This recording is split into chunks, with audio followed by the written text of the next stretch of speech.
안녕하세요. 예꿀TV 퍼플쌤이에요. 오늘은 우리 학부모님들이 아주 많이 하시는 질문 중에 하나.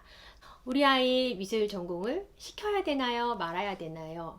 미술에 재능이 있나요? 없나요? 하는 질문들 아주 많이 하시는데요. 초등 고학년 아이를 둔 학부모님들의 질문이 아니라 유치부 아이들의 어머님들이 더 많이 질문을 하세요. 애초에 아이가 소질이 있으면 이쪽으로 팍팍 밀어주고 싶다. 또는 아이가 소질이 있어서 미술을 전공을 꼭 했으면 좋겠다. 요즘에는 미술 관련 직업이 굉장히 다양하다 보니까 미술 전공에 대한 관심이 굉장히 많아지시는 것 같아요. 일단 미술 전공 언제 결정하면 좋을까요? 미술 전공을 해야 되나요? 말아야 되나요?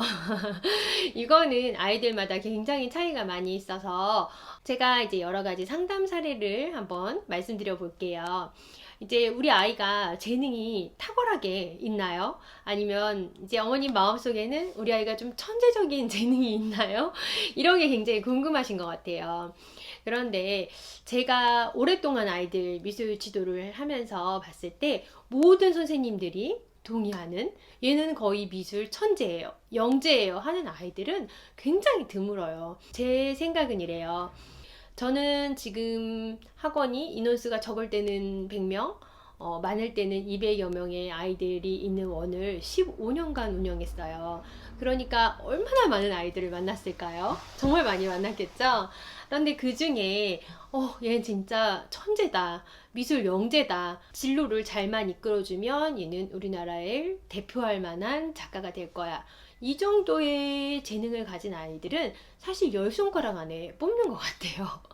우리가 늘 언급하는 빈센트 반 고흐, 레오나르도 다빈치, 이런 화가들이 동시대에 이런 화가들은, 또 작가들은 몇 명 손에 꼽을 정도죠. 이런 비율이라고 생각해 보시면 조금 쉬울 것 같아요. 이건 너무 좀 절망적인 얘기 아니냐 하실 수도 있는데요. 제가 드리고 싶은 말씀은 이렇게 우리 아이가 천재고 정말 대단한 소질이 있어야만 미술을 전공할 수 있다라는 마음을 버리시면 좋을 것 같아서 이 이야기를 꺼내봤어요. 미술 전공으로 가는 아이들의 유형을 보면요, 아주 탁월한 재능을 가진 아이, 이런 아이들은 반드시 미술을 하면 좋겠죠. 그리고 두 번째, 재능이 있는 아이, 천재는 아니지만 기본적으로 미술에 재능이 있는 친구들은 아주 많아요. 관심이 있는 친구들도 많고요. 근데 그런 재능이라는 게 좀 세분화된다라는 거를 학부모님들도 아셔야 될 것 같아요.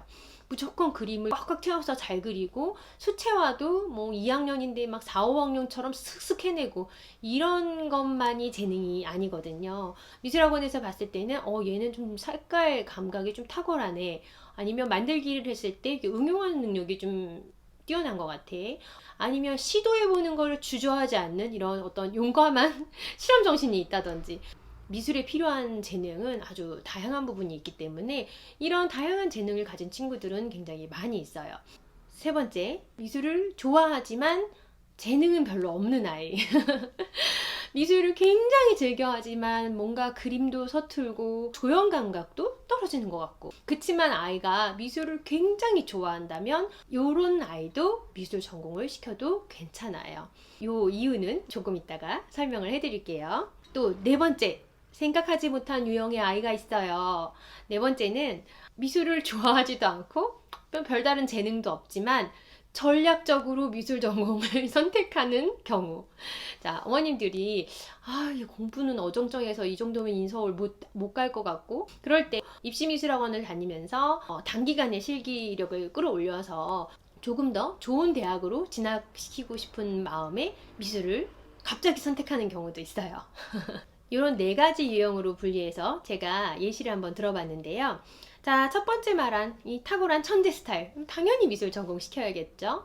두 번째, 재능이 있는 아이, 미술학원을 다니거나 다양한 경험을 통해서 어느 정도 재능이 있다라고 이렇게 발견된 아이, 그리고 또 본인이 미술을 좋아한다면 당연히 미술 전공시켜도 괜찮습니다. 그리고 세 번째, 미술을 좋아하지만 타고난 재능은 없다, 그런데 너무너무 좋아해요. 이 부분이 가장 고민이 되시는 부분일 것 같아요. 어머님들이 아무리 미술학원을 다녀도 애가 실력이 안 느는 것 같고 제가 봤을 땐 또래 아이들보다 탁월하지 못한 것 같아요. 재능도 없는 것 같아요. 근데 이런데 아이가 자꾸 미술 전공을 한다고 하는 게 맞을까요? 어머님들이 너무 고민을 많이 하세요. 그런데 아이가 좋다고 하면 미술 전공 시켜도 됩니다. 재능이 없지만 미술을 너무 좋아해서 걱정이라고 하는 어머님들 그냥 일단 시간을 두고 좀 지켜보셔도 괜찮을 것 같아요.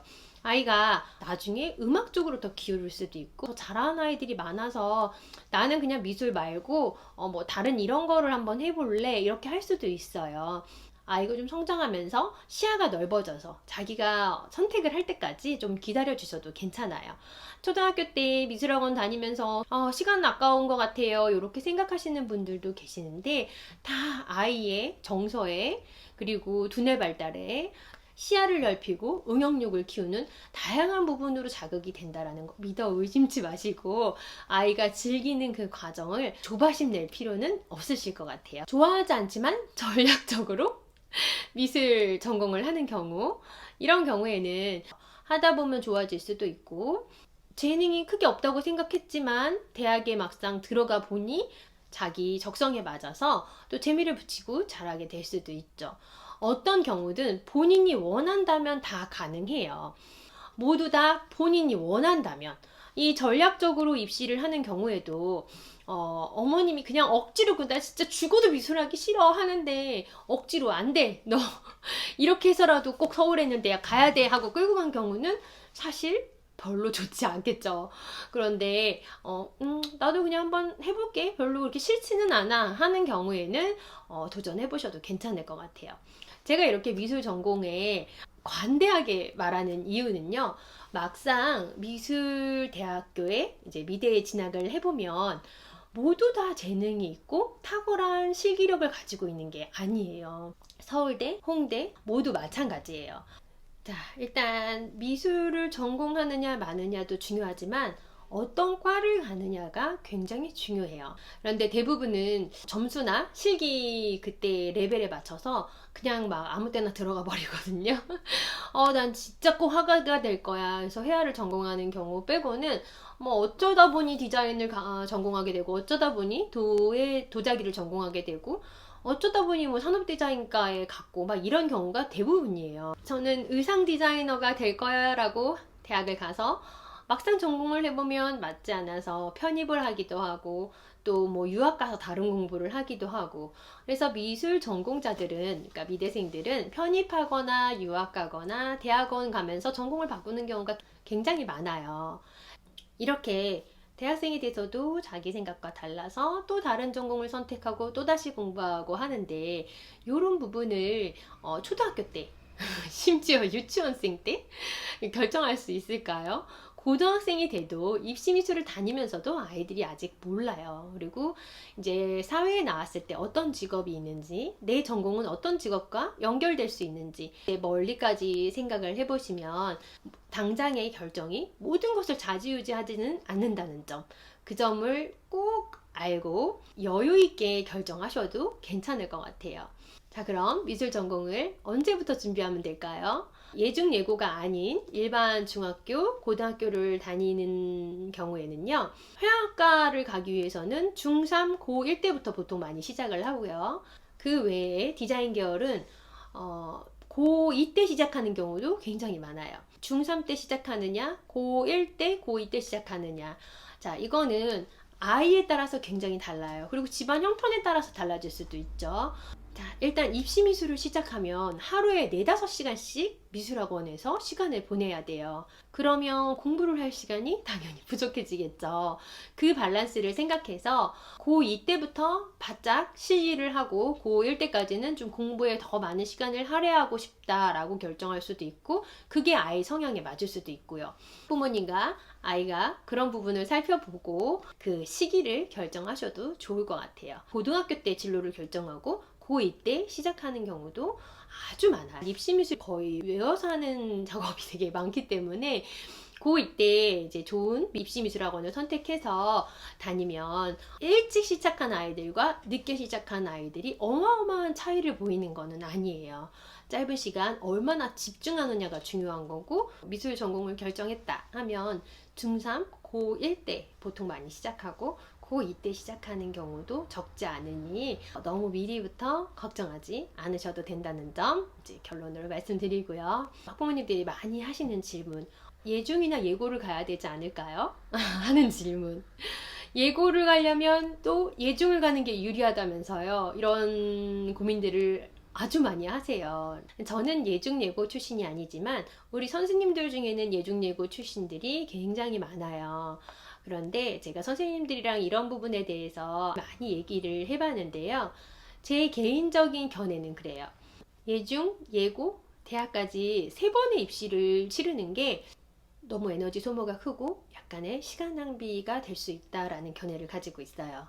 물론 좋은 점도 많아요. 다 예체능을 하는 친구들과 만나서 예중 생활을 하고 또 예중을 다녔기 때문에 예고를 수월하게 들어갈 수 있고, 예중 예고를 다니면서 다른 아이들보다 훨씬 많은 실기 연습을 했기 때문에 대학 합격의 확률도 조금 높아지겠죠. 그리고 예중을 준비를 4학년 정도부터 시작하는데요. 여러분들 5학년 때 시작하기도 하고요. 제가 봤을 때 4학년은 너무 어려요. 아직 아기 같은데 뭐 미술학원에서 몇 시간씩 실기를 하고 또 다른 공부 영어도 따라잡아야 되고 아이가 벌써 체력적으로 너무 과부하가 걸리는 느낌이 조금 들고요. 이런 사람들과 얘기를 많이 나눠봤어요. 예중 예고를 나와서 좋은 점도 있지만 결정적인 단점은 미술에 별로 재미를 못 느낀다는 거예요. 저는 이게 너무 치명적인 단점이라고 생각해요. 예술을 좋아하고 미술을 좋아해서 이 분야로 왔는데 결국은 성인이 되어서 대학까지 졸업하고 유학까지 갔다 와서 내 작업을 하지 않고 또 미술과 관련된 직업을 가지려고 하지 않고 또 직업을 가졌지만 뭐 큰 흥미를 못 느끼고, 이런 부분은 예술하는 사람들한테는 정말 큰 단점이라고 생각해요. 예중예고 코스를 쭉 밟아서 그 에너지를 끝까지 가지고 가는 사람보다는 이 입시하다가 지치는 경우를 많이 봤기 때문에 제가 우리 학원 아이들한테는 예중이나 예고 진학을 그렇게 권유하지는 않아요. 우리 학부모님들이 참고하셔서 이런 부분 결정해 주시면 좋을 것 같아요. 그리고 미술 전공하면 나중에 취업하기 힘들지 않을까요? 또 이런 질문들 많이 하세요. 우리 주변에 보면 고시생들 공무원을 준비하는 뭐 변호사가 되고 싶은 대기업에 들어가기 위한 취준생들 다 취직이 어려운 시대죠. 미술하는 친구들은 어떨까요? 물론 일반적인 기준에서 미술 전공자가 들어갈 수 있는 대기업, 공기업 이런 거는 굉장히 드물기는 하죠. 그런데 그만큼 직업이 굉장히 다양해요. 어떤 회사를 들어가는 것만이 길이 아니라 자기 주도적으로 일을 하는 친구들이 많죠. 미술을 전공하면 가난해질까봐 미술을 전공하면 돈을 못 벌까봐 이런 걱정은 안 하셔도 될 것 같아요. 이거는 미술 전공자이기 때문에 못 벌고 타 전공이기 때문에 잘 벌고 이렇게 분리되지는 않더라고요. 앞으로는 포스트 코로나 시대죠. 재택근무를 하는 일도 굉장히 다양하게 생겨날 거고 미술은 특히 재택근무를 하는 사람들이 굉장히 많아요. 그런 부분에서도 벌써 유리한 점이 있고요. 또 미적 감각이 있다는 것은 여러 분야에 영향을 미칠 수 있는 거라서 앞으로는 SNS 여러 가지 이 플랫폼의 시대가 더욱더 활성화될 텐데요. 이 시장에서는 어떨까요? 미술 전공자들이 더 많은 활약을 할 수 있을 것 같아요. 우리 아이들의 세대에 생길 많은 직업들, 플랫폼들과 관련된 여러 가지 직업군에서 유리하다고 생각하고 있어요. 모든 사람이 미술을 전공하라는 얘기는 아니고요. 이렇게 아이가 뭐 재능이 있거나 아니면 아이가 재능은 뭐 그다지 크게 있지는 않지만 아주 미술을 좋아해서 즐긴다거나 할 때 이런 부분들 너무 걱정하지 마시고 일단 시켜보셔도 좋다는 말씀 드리고 싶었고, 그 과정에서 어느 연령에 어떻게 시작해야 되나 이런 이야기들을 이제 좀 들려드리고 싶었어요. 제가 이런 질문들을 많이 받다 보니까 구독자님들께서도 많이 궁금해 하실 것 같아서 이 부분 한번 얘기해 봤습니다. 제가 앞으로도 포기하지 않고 영상 찍어 나갈 수 있도록 많이 구독해 주시고요. 좋아요, 알람도 잊지 말아 주세요. 뭐 하기 싫으면 안 하셔도 되고요. 오늘도 행복하고 아트한 하루 보내세요.